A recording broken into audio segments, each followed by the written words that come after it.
Applying SolidWorks finite element methods to the field of dentistry. What can the finite element method be used for in the field of dentistry? I believe that the finite element method is already being used to understand the basic mechanical properties of dental materials. For example, when zirconia is processed into a frame shape for a crown, the relationship between material thickness, load, and stress can be determined. For clinical applications, I believe it is used to obtain basic data such as the shape of the frame and how thick it should be. The finite element method would be useful in desk-based validation. Can the finite element method be used to diagnose the oral cavity? Since the human oral cavity is composed of biomaterials, they are all nonlinear materials. The finite element method in SolidWorks can perform analysis on nonlinear materials, but its capabilities are limited. I believe that the more advanced abacus can be used for more sophisticated analysis and results. However, it is expensive, difficult to use, requires a high-performance computer, and takes time to analyze. I think the finite element method is a good tool to objectively study the questions we have in our daily life. That is what I have tried to create in this video. It is not meant to be immediately useful for everyday clinical work. It was done in a nonlinear, static analysis, so its usefulness is limited. It was done with a linear, static analysis, so its usefulness is limited. Physical property data of biological tissue used for finite element method. The table on the left was downloaded from an internet website. It is a very old paper, but I used it because it described the physical properties related to bone and the physical properties related to teeth. About this example, teeth are composed of enamel, dentin, and cementum. In this example, teeth are assumed to be composed of a uniform material. Similarly, the physical properties of bone seem to differ between the surface and interior portions of the bone. In this example, bone is also assumed to be composed of a uniform material. This video was created to show the results of the analysis under these conditions and to give you an idea of some of the capabilities of SolidWorks. No loads were applied in this example. Forced displacement was used. As shown in the image, we have 4 points of displacement on the mandible.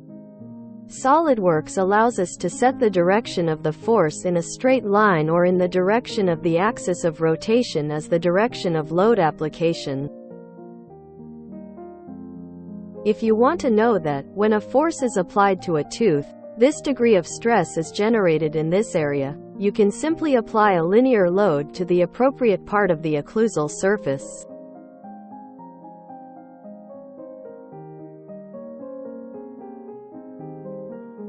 SolidWorks does not allow free curves in the direction of loading. We subdivided the path of motion of the mandible by considering a series of short straight lines to be a curve. I gave that set of 4 locations for displacement in the load direction. I figured that the sum of the 4 displacements would be a subdivided part of the mandibular motion curve. If that motion curve is 3 mm and subdivided, one of the subdivisions would be about 0.1 mm to 0.2 mm. I have tried to analyze this case with this concept in mind. Expand one of the points giving displacement of the motion path. A ball joint is set at the point where the displacement is given. The axis of the ball joint is aligned with the direction of the load. It gives the amount of displacement movement to be displaced to the flat part of the cross-section of the axis. These settings are made in 4 locations. The curve was divided in this way. Let's look at the actual analysis results. Analysis has already been completed. This is the case of a lower left first molar and an upper left first molar. This is a situation where the mandible moves from the eccentric position on the left side toward the centric occlusion. The amount of mandibular movement is only 0.1 mm to 0.3 mm. This kind of analysis is a case where a three-dimensional nonlinear analysis should be used. A piece of food, which is trapped between the maxillary and mandibular teeth, is gradually chewed and crushed. The original idea is to observe what kind of stresses are generated in the teeth and periodontal tissues at that time. In this case, only about 1/10 of the motion path length can be analyzed at a time. If we wanted to analyze the entire length, we would have to repeat the process 10 times. In nonlinear analysis, the analysis proceeds in the form of a gradual accumulation of the results of loading from the initial stage. In this analysis, each segmented analysis is independent and inconsistent. I can add some comments if I want to, but I don't think it is convincing. This is the extent of this analysis. The ratio of the vertical and horizontal components of the load changes depending on the location of the division. Let me explain this image. The SolidWorks finite element analysis software allows you to view a cross-section of a material. It is not worth just looking at it from the surface. It is possible to see how stresses develop at the boundaries between parts. I cut the largest portion of the stress generated in the food fragment between the upper and lower occlusal surfaces. Stresses appear to be occurring around the root of the tooth. No concentrated stress is seen in the periodontal ligament. Load is transmitted to the maxillary teeth via the food fragment. This is a cross-sectional view of a slightly more displaced area. Stresses are occurring near the surface of the root. The components of the tooth are a uniform substance.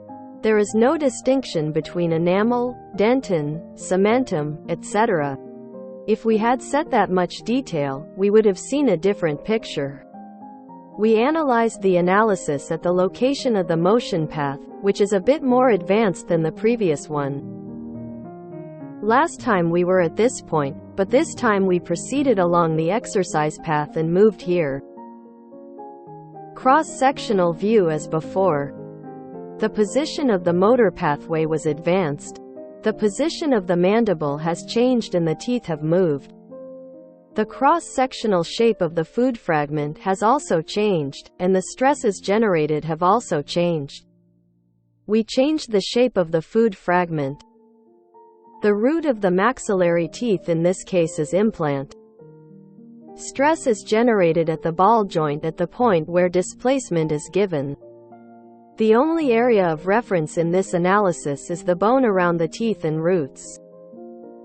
The circumference of the ball joint at the point of displacement is not helpful and should be ignored. I changed the shape of the food fragment. It was widened to cover the width of the tooth from the lingual to the buccal side and made thinner. The reason for this is the change in cross-sectional shape.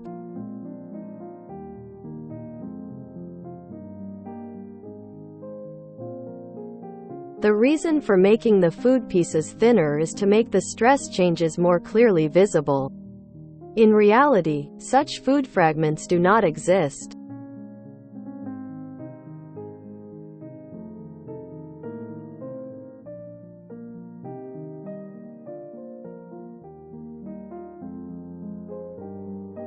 Displays the cross-section.